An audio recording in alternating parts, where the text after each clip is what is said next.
Good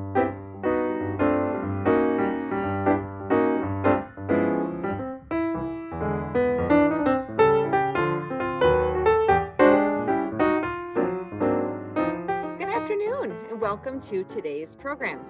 My name is Erin Payton, and I'm the Executive Director of the 19th Century Charitable Association, which is located in Oak Park, Illinois.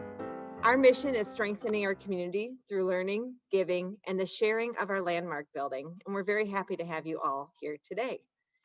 Before we get started, I just want to let you know that something during the program might spark a question or a comment, and if that happens, you can go ahead and leave it in our Q&A or in our chat, and if there's time at the end of the program, we will take those questions and we'll actually unmute you and you can ask them yourself. Okay, without further ado, let me get this party started by introducing today's presenter. I am really excited to introduce him because not only is he an incredible presenter, he's also a friend of mine. So let me give you his bio first. Michael Glover Smith is a filmmaker, author, and teacher. His work as writer-director includes the narrative features Mercury in Retrograde in 2017 and Rendezvous in Chicago in 2018, which received rave reviews from critics, including the Sun-Times' Richard Roper, who noted, "Smith creates characters who look and sound like people we know." And RogerEbert.com's Matt Fagerholm, who called him one of the Windy City's finest filmmakers. I will attest to that as well. In 2020, Smith produced Rob Christopher's documentary, Roy's World, Barry Gifford's Chicago, narrated by Willem Dafoe, Matt Dillon, and Lily Taylor, which received its world premiere at the Glasgow Film Festival. Smith received the Siskel Center's Star Filmmaker Award in 2017 and made New City Magazine's Film 50 list in 2018 and 2020 for being one of the 50 individuals who shaped Chicago's film scene.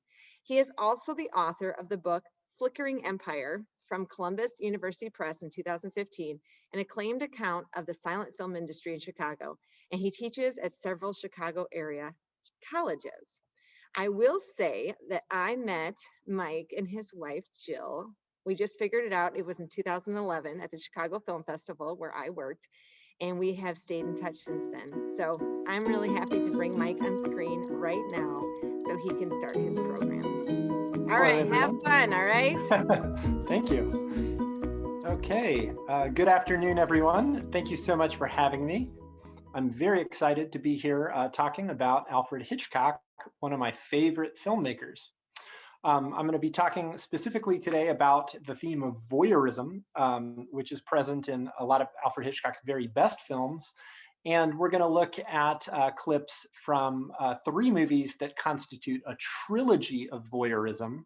I'm talking about Rear Window from 1954, Vertigo from 1958, and Psycho from 1960. I personally discovered Hitchcock when I was a child. I think I was 10 years old when I saw Psycho for the first time in Charlotte, North Carolina. And I absolutely loved it. And I think Hitchcock is really a perfect filmmaker to introduce children to, because his films are simple on a plot level, and they're very entertaining. They're also, of course, quite complex on a thematic level, but in terms of storytelling, they're easy to follow. They work on your emotions. And they also make you aware of what filmmaking is. When I saw Psycho for the first time, I was really aware of the personality of the person behind the camera directing the film.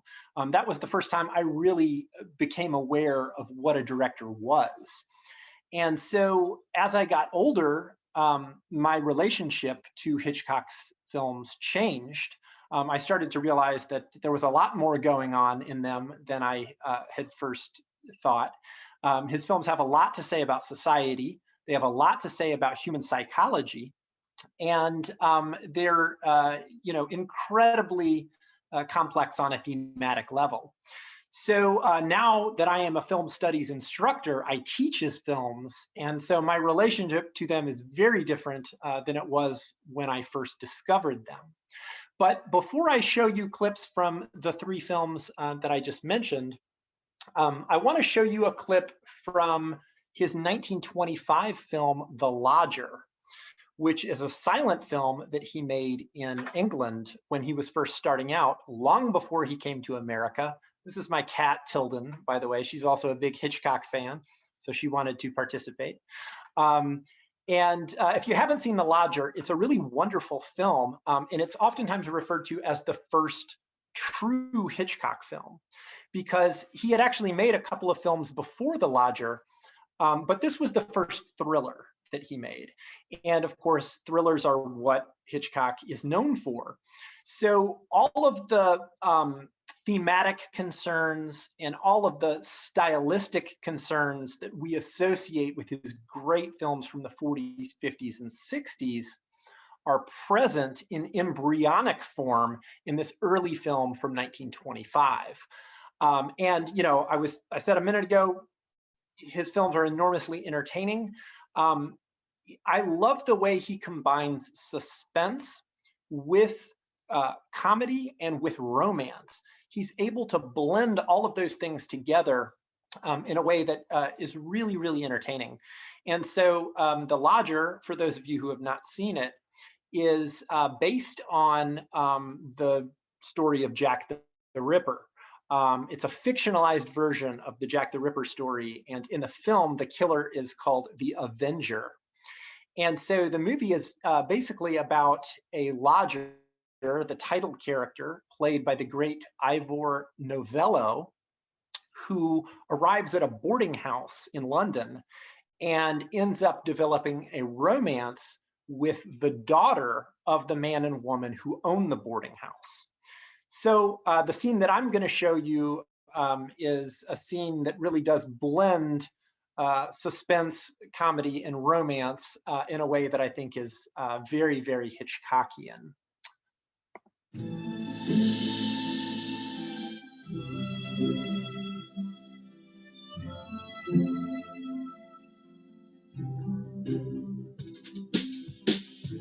I don't know who you are,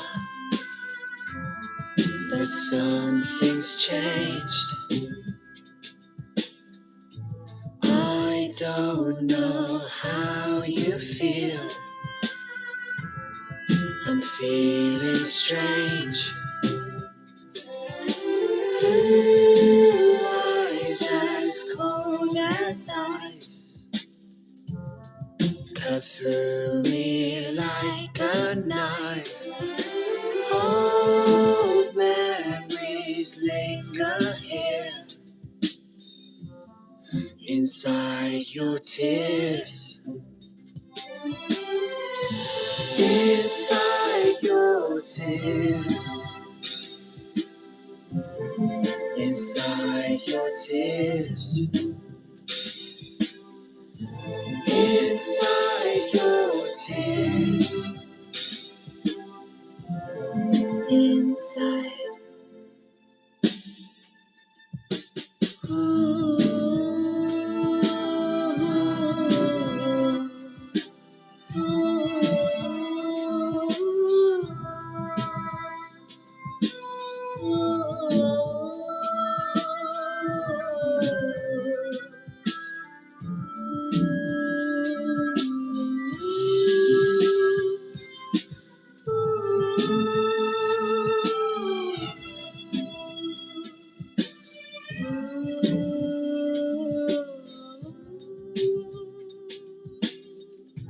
The games you love to play, they make me smile. Win or lose, I'll stay just for a while. Blue eyes as cold as ice cut through me like a knife. Old memories linger here inside our fear. Inside our fear. Inside our fear.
Okay, hope you all could see and hear that clip.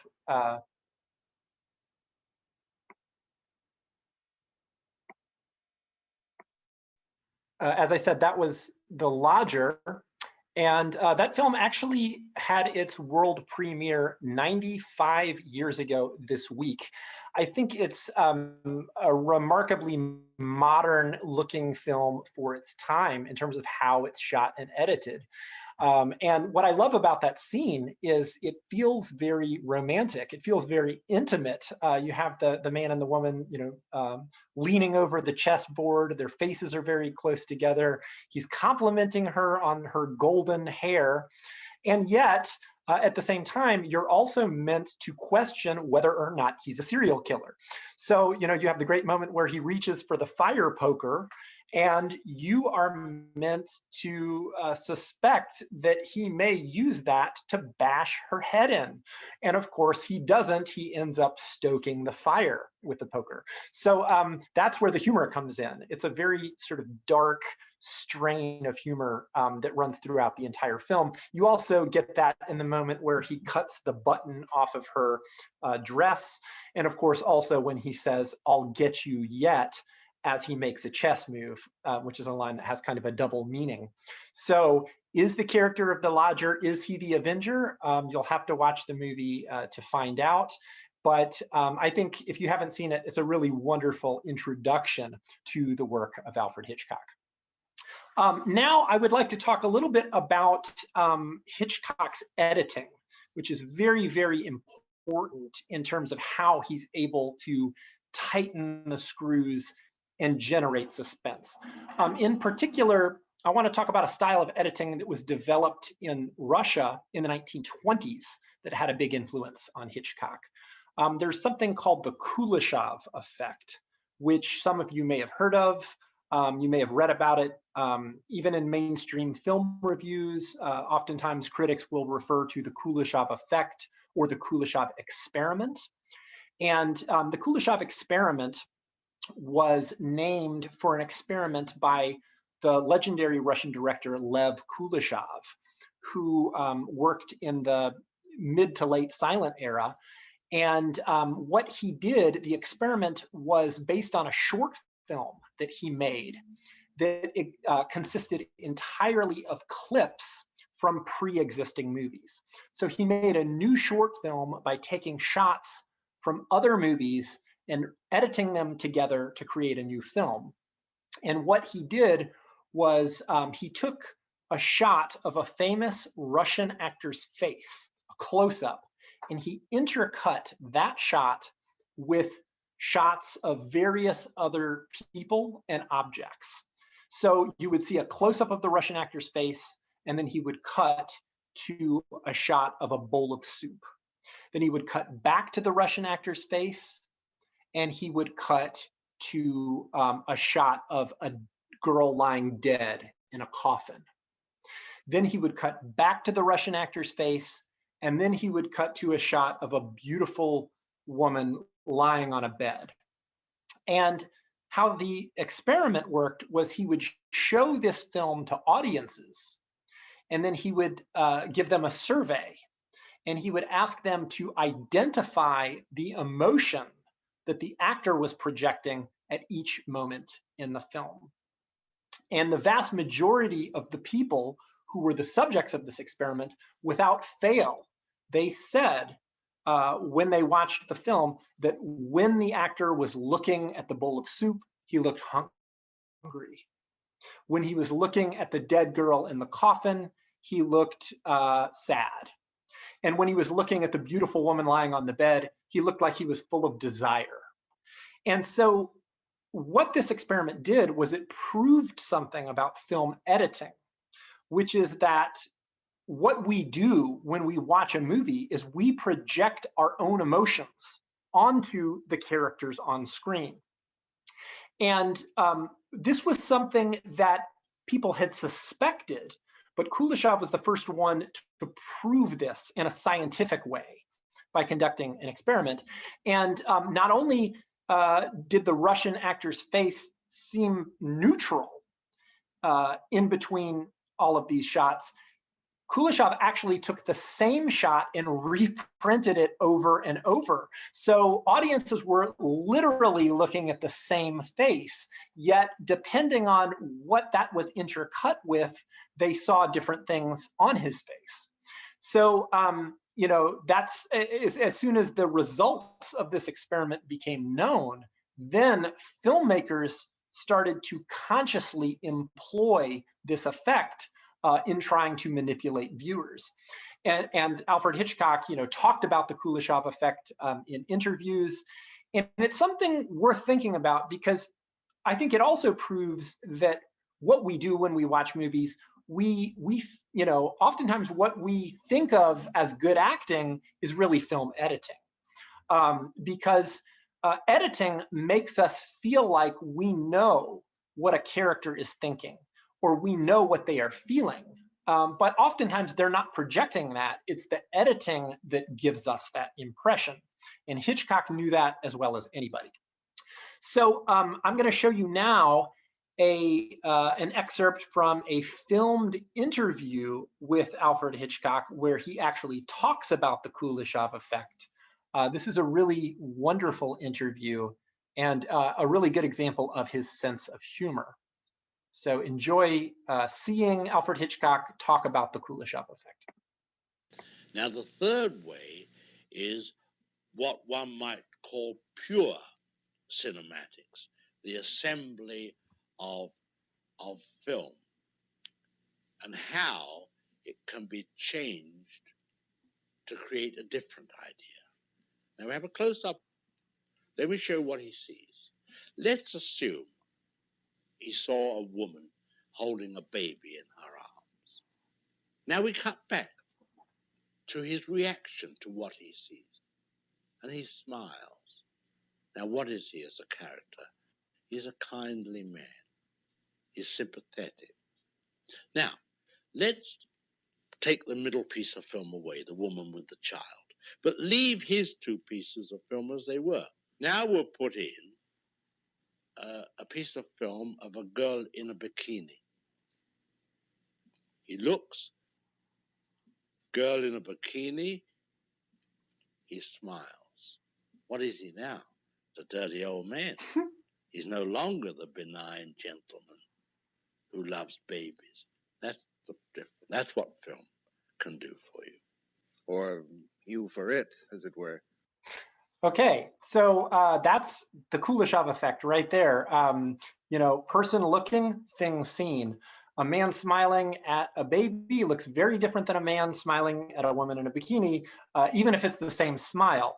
So Hitchcock was very aware of the Kuleshov effect, and he was also very aware of the Kuleshov effect as it pertains to voyeurism in particular. So before I talk about the voyeuristic trilogy of Rear Window, Vertigo, and Psycho, I actually want to show you a film from the year 1900. This is a British film called As Seen Through a Telescope, and it's about 1 minute long. And this is a very good illustration of how voyeurism has always been a very popular theme in movies, and a popular theme in thrillers in particular. Now, for those of you who don't know, voyeurism is defined as the act of spying on someone. But it's implied that the voyeur, the person doing the spying, receives some form of sexual gratification from the act. And I think part of the reason why voyeurism is such an appropriate theme for movies specifically, as opposed to other art forms like literature or music, is because our sight is the primary sense that we use to experience cinema. We watch movies, we hear them too, but primarily it's our eyes that we're using. So anytime there's a movie about someone who's looking, and we are looking at the person looking, it automatically becomes a kind of multi-layered experience. Now, long before Hitchcock started making movies, other filmmakers realized this. And so the film that I'm going to show you, As Seen Through a Telescope, is a really good early example of an exploration of the theme of voyeurism. This is also a film that involves a dirty old man. Enjoy George Albert Smith's As Seen Through a Telescope.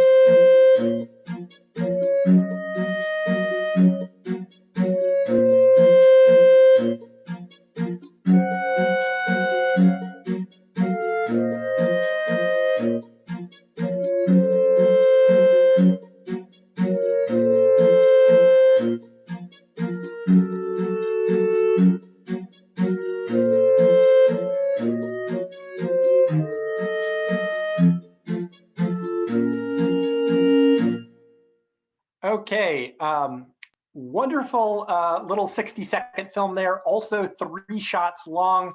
Whenever I show that movie in class, students always really laugh at the end of the film when the dirty old man is knocked off of his perch by the younger man, who is either the fiance or the husband of the woman whose shoe is being tied. And by the way, for the year 1900, this would have looked almost pornographic, getting a glimpse of that woman's shapely ankle as she, hikes her skirt up. And so what I always tell my students is the reason why we laugh at the end of this film is because we feel like this dirty old man is being punished because we know he did something that he was not supposed to do. But why this film illustrates the appeal of voyeurism is that we as viewers, we get to experience the same thing that this character does, but we get to experience it guilt-free. We don't have to suffer the same consequences that he does, but we do literally see what he sees. The film consists of 3 shots. The first and the third shot are objective, third-person shots. But that second shot, where he's looking through the telescope, we are literally seeing exactly what he's seeing through the telescope. But we get to enjoy it vicariously, but we don't have to pay the price that he pays. And so this is how voyeurism works in movies in general. And this is something that you're going to see over the next 3 clips that I'm going to show you from Alfred Hitchcock's films. Now, Rear Window, the first movie I'm going to show you a clip from 1954, is one of Hitchcock's very best films. For those of you who haven't seen it, it stars Jimmy Stewart.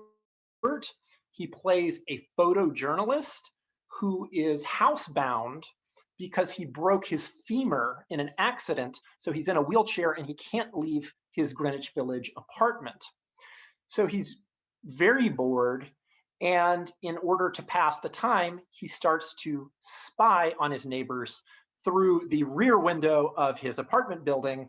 And, perhaps it's his overactive imagination, but he starts to believe that one of his neighbors may have committed murder, may have killed his wife. The scene that I'm going to show you is from relatively late in the film. I'm not going to be giving any spoilers over the next 3 film clips, but this is relatively late in the film, and the scene that I'm going to show you involves Jimmy Stewart's girlfriend, played by the great Grace Kelly, actually infiltrating the apartment of the man that they suspect has committed murder. She's looking for evidence that they can turn over to the police. And this is a very, very famous scene. When you watch it, I want you to pay attention not only to how voyeurism is treated in the scene, but I also want you to think about this movie as being a metaphor for the process of watching movies. It's been commented on by numerous critics and historians over the years that Jimmy Stewart's character, being confined to a wheelchair, is very much in the position of a cinema spectator. And that when he looks out his window and he looks at the windows of his neighbors across the way, each one of those windows to his neighbor's apartment is analogous to a film screen. So it's almost as if he is there's a different movie playing in each apartment that he looks at. And of course, the most exciting movie is the thriller, the one where he believes a murder has occurred. So without further ado, enjoy one of the most exciting scenes in Rear Window.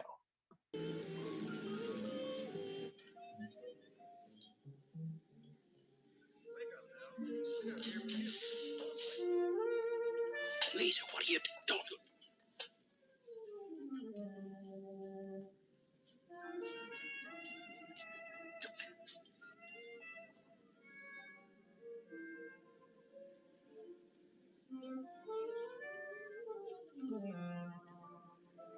Lisa, what are you doing? Don't go.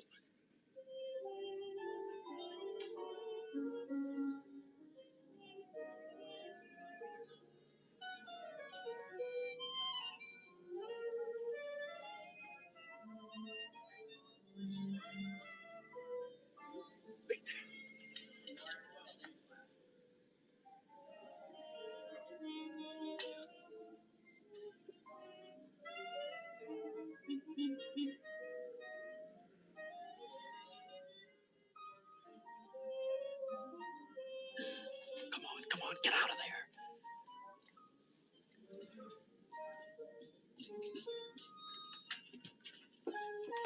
She said, ring Sorrell's phone the second you see him come back. I'm gonna ring right now. Oh, no, give her another minute.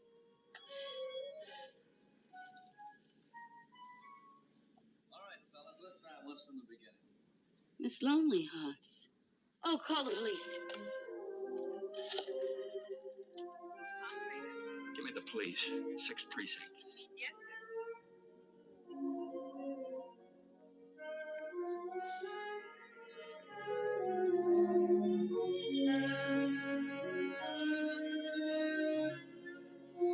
Mr. Jeffries, the music stopped her.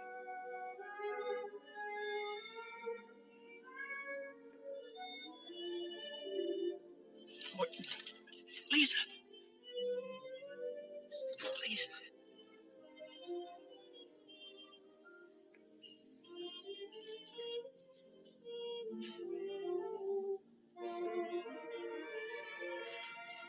Precinct 6, Sergeant Allgood. Hello. Look, a man is assaulting a woman at 125 West 9th Street, 2nd floor, the rear. No, make it fast. LB Jeffries. Chelsea 25598.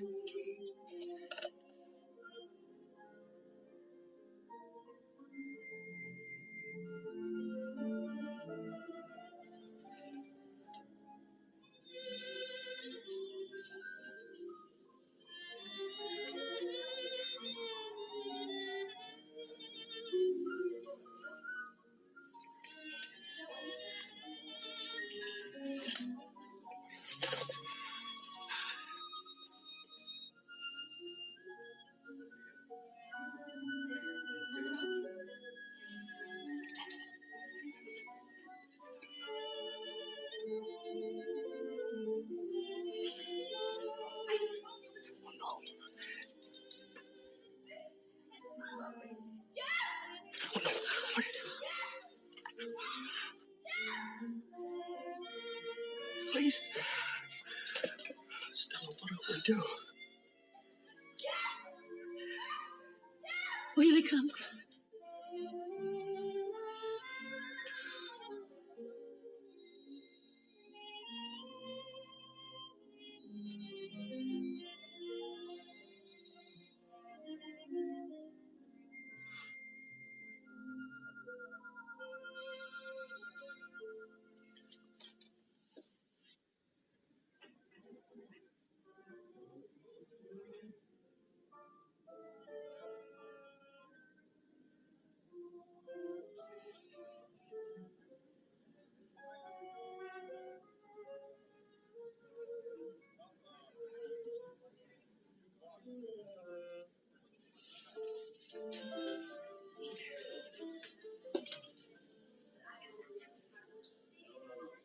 What's she trying to do? Why don't she turn him in? She's a smart girl. Smart girl, she'll get herself arrested. It'll get her out of there, won't it? Look, the wedding ring.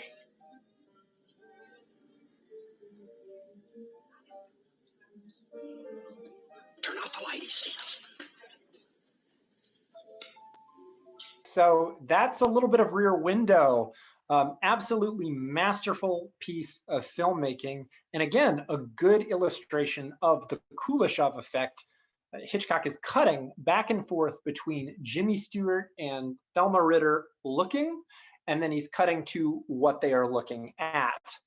And it's a masterful piece of filmmaking. The moment that I love the most in that sequence is towards the very end, when Raymond Burr's character notices that Grace Kelly is signaling the wedding ring to Jimmy Stewart, and he looks from the wedding ring to Jimmy Stewart. He's not only looking at Jimmy Stewart, he's also looking into the film camera, and he's looking at you, the viewer. Whenever I show this movie in class, during that moment when Raymond Burr looks at the camera, students will gasp. People who've never seen this movie before, 18, 19-year-old, 20-year-old students, they will frequently exclaim obscenities at this moment because they're so nervous. And that's the power of Alfred Hitchcock. That is the power of Alfred Hitchcock. I think, Rear Window is also interesting in that the tone of the film is very sort of lighthearted.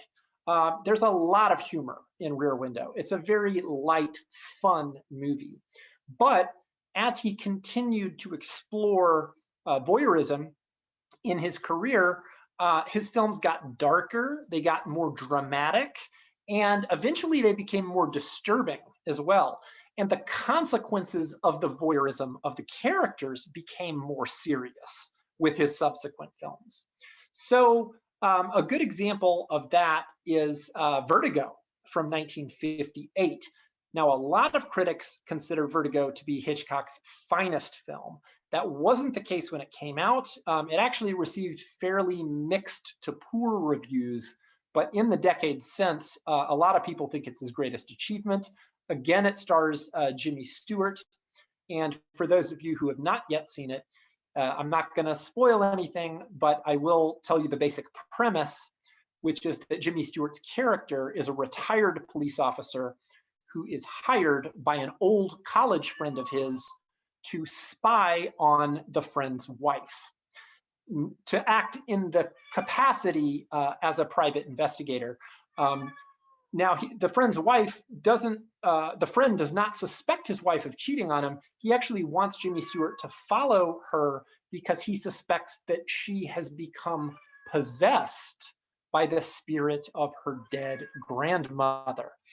So in the early sections of Vertigo, there are a lot of wonderful scenes of Jimmy Stewart following Kim Novak from a discreet distance. She doesn't know that she's being followed. He's tailing her all over San Francisco, watching her from a distance, and we, of course, watch him as he watches her.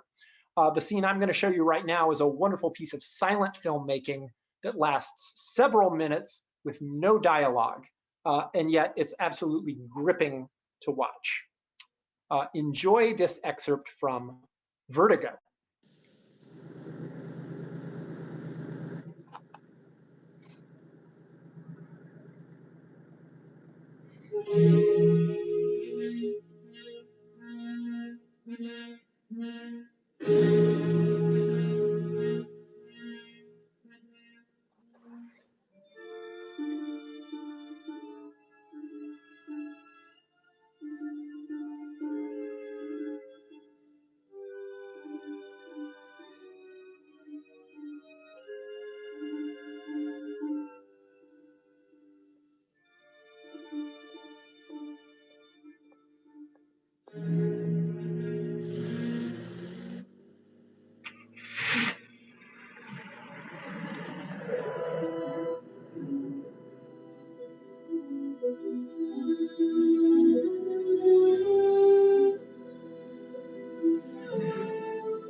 Okay, so again, a very intense piece of filmmaking. What I love about that sequence, aside from the spectacular use of real locations in San Francisco, including Golden Gate Bridge, the use of color, the editing, I love the final shot of Jimmy Stewart and Kim Novak. Keep in mind, he's been following her from a distance, so this is the closest he's ever been to her. And you can hear he's breathing heavily. I don't think he's only breathing heavily because he had to carry her up those stairs. I think it's because being that close to her is an intense experience for him. The way he whispers her name, Madeline, Madeline. If you watch this movie, the very next thing that happens, she's just tried to commit suicide. She's unconscious after jumping into the bay. What does he do? Does he take her back to his friend's house? Keep in mind, this is his friend's wife. No.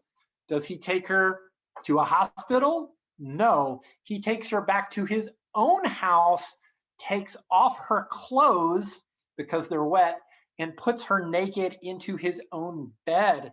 It is so wrong. It is so perverse.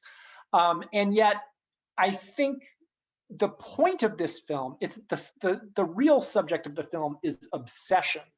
And the film is about how voyeurism leads to obsession. And without giving anything away, I think it's ultimately a cautionary tale about how the dangers of projecting onto others, the dangers of, falling in love with someone that you don't yet know. So again, the consequences of the voyeurism are much more serious for Jimmy Stewart this time than they were last time, and they will become even more serious in Psycho from 1960. By the way, as a side note, if any of you guys are familiar with the song Bad Romance by Lady Gaga, you'll know that she name checks all three of these films that I'm showing clips from. She sings, "I want your Psycho, your Vertigo shtick. Want you in my rear window, baby, it's sick." So Lady Gaga proved her cinephile cred, I think, by not just naming three random Hitchcock films, but naming three films that constitute a trilogy of voyeurism. So without further ado, I'm going to show you a clip from Psycho, which is all about a woman who steals $40,000 from her employer and runs away from home, from her hometown, and checks into a motel in the middle of nowhere. Again, this is silent filmmaking. The scene I'm going to show you is about 4 minutes long, and you will hear no dialogue during this sequence, yet it's an absolutely gripping piece of filmmaking.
Okay, I think that's a good stopping point. We're almost out of time.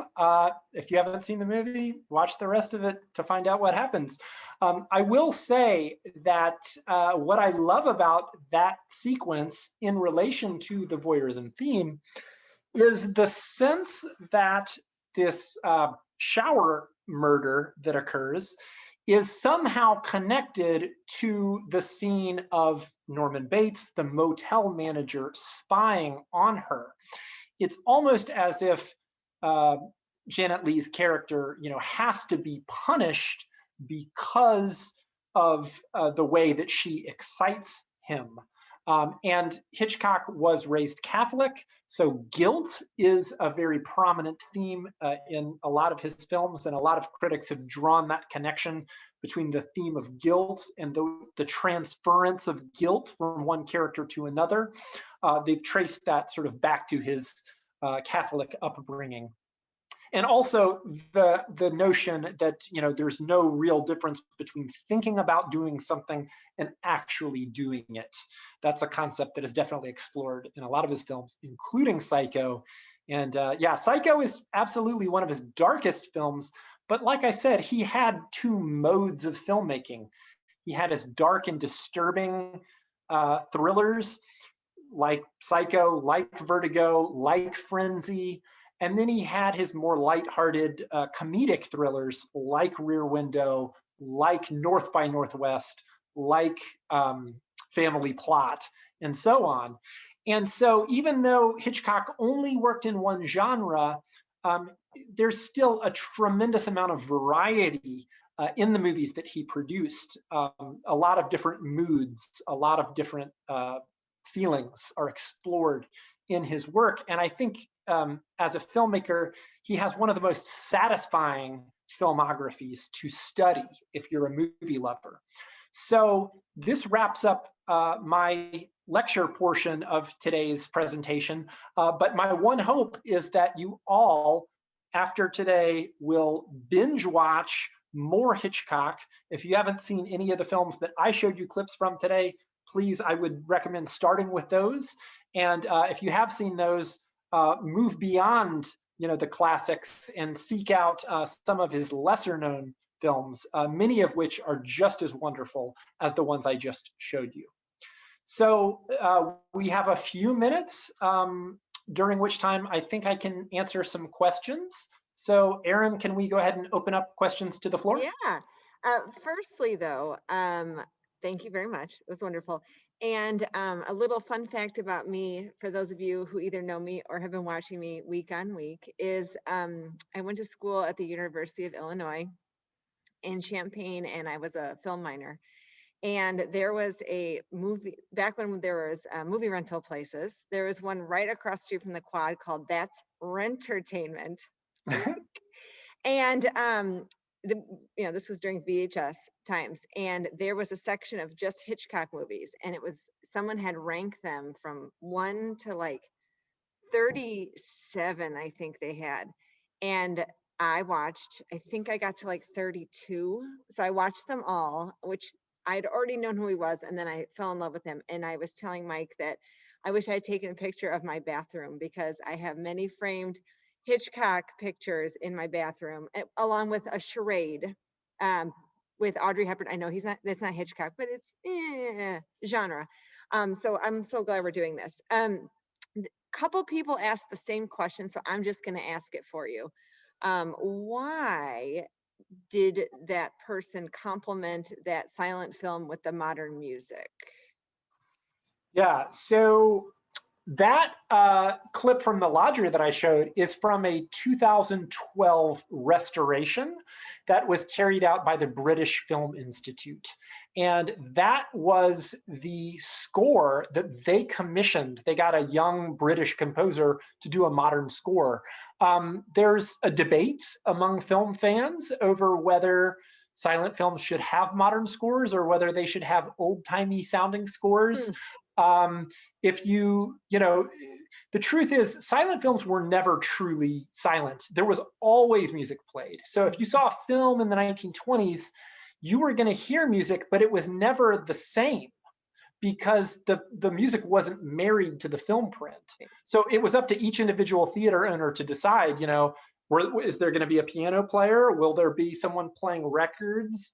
Or if you were in a big city like Chicago, there would be a full orchestra, in front of the screen playing an orchestral score. So I personally, as a film scholar, I kind of like modern scores. I don't think that's blasphemy, but if most of these restorations will give you multiple options. So if you are a purist and you want to hear something that sounds like what audiences would have heard in 1925, you will have that option. Oh, that's cool. Marianne P., I'm going to let you ask your second question directly to Mike. Do you want to? Hi. Hi. So I think I missed something at the beginning when you talked about using Hitch, introducing young people, really young people, to Hitch. And I wanted to know what you would recommend as a first film for kids. That's a good question. I think this is completely subjective. I mean, Erin, you're a parent. I don't know what you would feel comfortable showing your daughter. But as I said, I saw Psycho when I was 10 and I loved it. Erin's saying too much. Absolutely not. And I would probably do like The Man Who Knew Too Much, or To Catch a Thief, or North by Northwest is really entertaining. I would probably do more of the, as Mike was saying, more of the comedic-ish ones. But because like even like Rope is more of a thriller. It's not gruesome. That one, I think my kids would be like, whereas anything with that's more vibrant, or like has a lot of, he does so many good exterior, like outside shots of like, and I think those would keep attention of a small child. Okay, we've got more questions. We have got more questions. Gil, this is a good question. Hi there, Michael. That was great. Enjoyed it a lot. I had been toying with the idea of watching all of Hitchcock, and it sounds like Erin had a chance back in college, but I've seen different ones over time. I'm wondering if I were to start again and wanted to go through his whole collection, would you recommend doing them in chronological order or some other order? And secondly, are they all available on YouTube, or where do you recommend? Oh, those are a couple of good questions. First of all, I would not recommend going in chronological order. There are a lot of films. And, while I think he has a really high batting average, he made films over a span of 50 years. Some of them are, better than others. And I think I would recommend doing the greatest hits first. So I don't think there's anything wrong with hopscotching around his career. There are plenty of lists online, where his films are ranked. And I think starting with the best ones will probably give you a better appreciation for the ones that are less highly regarded. When you eventually do get around to them, you'll probably be a little more sympathetic. If you start in the 20s and go into the 30s, you'll probably, I think you'll be more inclined to judge those films more harshly. And also, there's a couple that he remade himself. So would you recommend seeing the original of that first and then to see the remake? Or no? So I don't think it matters. Okay. I don't think it matters. But there is an interesting debate that goes on to this day whether the original version of The Man Who Knew Too Much is better than the remake. And I'm team original. I'm team OG Man Who Knew Too Much. I can never not pick Jimmy Stewart. I'm sorry. Yeah. There's no world where I'm not going to pick him. Okay, Susie. Susie's got a good question. You want to mute yourself? And also, can we say, Susie, before your question, your cat has been the biggest voyeur this entire. Yeah. Well, my question or comment was that the first of the Rear Window was in black and white, and I think it had a lot, to me, it was more impactful. Can you hear me? Yes. Yeah, and it was kind of like a negative of the film. You know how you develop film with the negativity, and I felt that the color brought everybody more alive in their beauty and everything, rather than focusing on maybe the story and what was going on. That's just my observation. I have to ask, did you by chance watch it on a black and white television the first time? Because Rear Window originally was shot in Technicolor. Well, for some reason, I thought I watched it on the live screen in black and white. Huh. Hmm. I think it was That's how color. old I am. I thought it was originally in black and white. No, it's definitely in color. Oh, it is. Okay. So, but it was in black and white at one point, right? No. Oh, never. No, Is it it's my not. imagination? I think they should do it in black and white. Okay. There you go. There you go. I love it. I love I love it in color because of Jimmy's blue pajamas. I had a broken leg one year, another fun fact, and I went as Jimmy Stewart in Rear Window, and I got his pajamas and I slicked my hair back and dyed it. So Erin likes Jimmy's blue pajamas, and I like Grace Kelly's red lips and blonde hair. Yeah. Can you tell I have a thing for Jimmy Stewart? Actually, my thing for Cary Grant is more than my thing for Jimmy Stewart. I have both of them also in my bathroom. Okay, Bonnie, we're running out of time. Bonnie, you want to ask your question? Sure. Hi, Mike. Yeah, I had a question. So how would a director, Hitchcock or otherwise, use this Kuleshov effect, knowing that it exists? I mean, I've heard about it before. I actually saw it in stills, where they would supposedly show a still from a movie, and would be a guy with a bland expression, and then like the woman in the bed, and then another guy with a bland expression, and somebody getting killed, and people would say, oh, he's excited, or oh, he's horrified. Yeah. But so how would you use that as a director? I mean, you wouldn't just say, okay, Jimmy Stewart, you're just going to have one expression here throughout. We'll just cut it 50 times, and the audience will think you have 50 different emotions. I mean, wouldn't you want, right? Hey, let's save a lot of film, right? We'll we'll save a lot of money. I mean, so you would still want the actor to try to express right? So how could you, build on it? You're absolutely right, and I don't get me wrong. I want to give credit where credit is due. Actors deserve credit, and Jimmy Stewart was a phenomenal actor.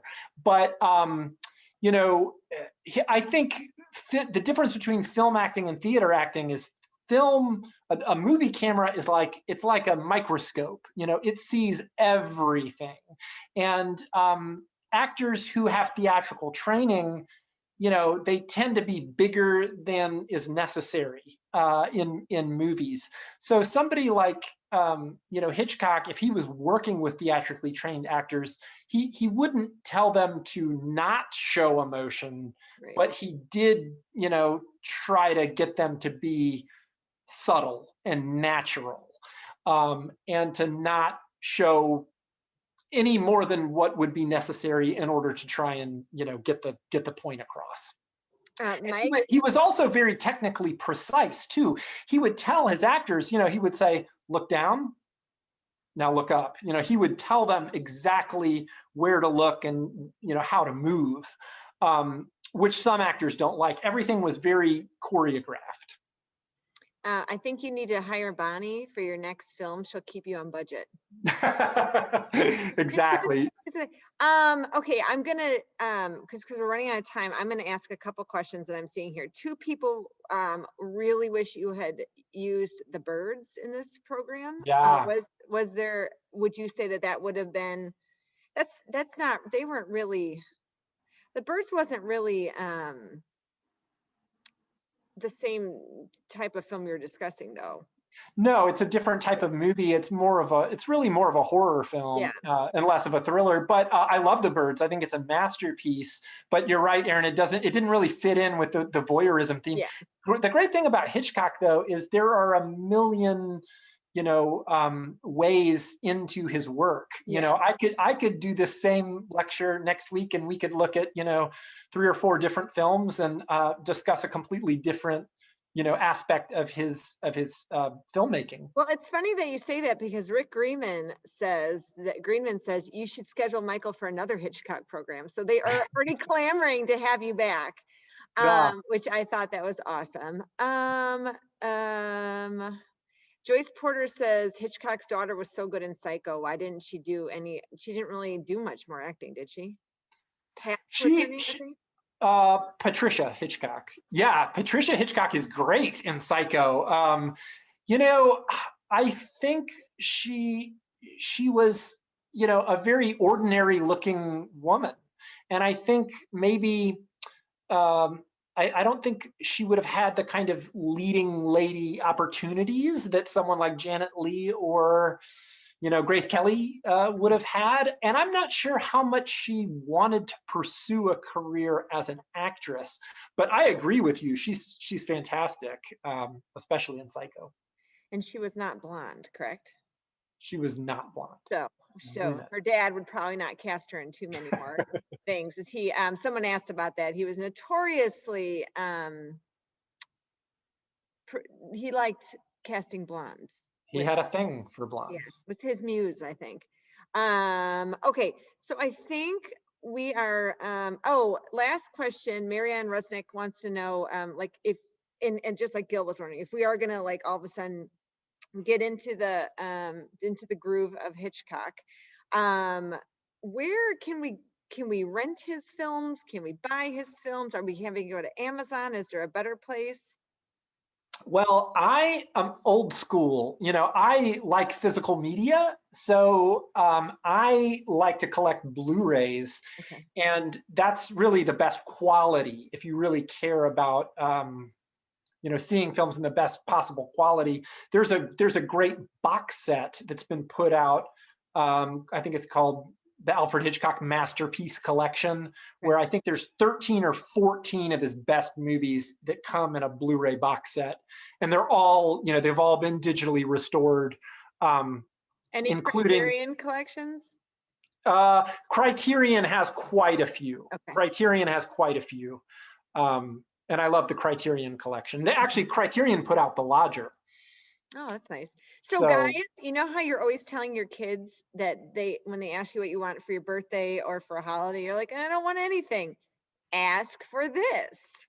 And then they're going to feel good. And then you're going to feel great because you get to enjoy it all. Okay, well, I just can't do any more questions.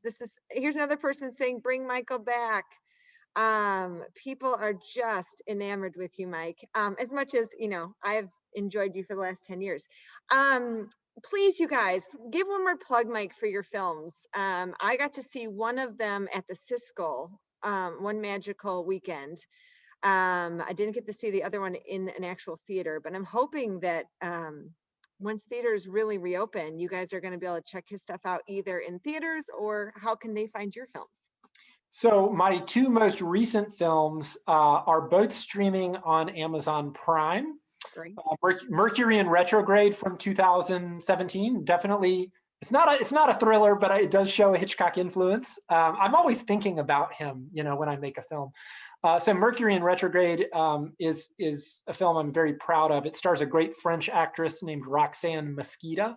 Mm-hmm. And then the follow-up to that, Rendezvous in Chicago, is also on Amazon Prime. So you can check out my work there and, shoot me an email afterwards and let me know what you thought.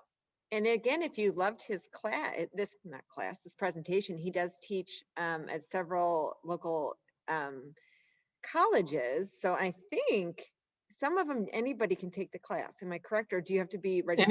Anyone can enroll. I teach at Oakton Community College. I teach at Harper College, and I teach at the College of Lake County.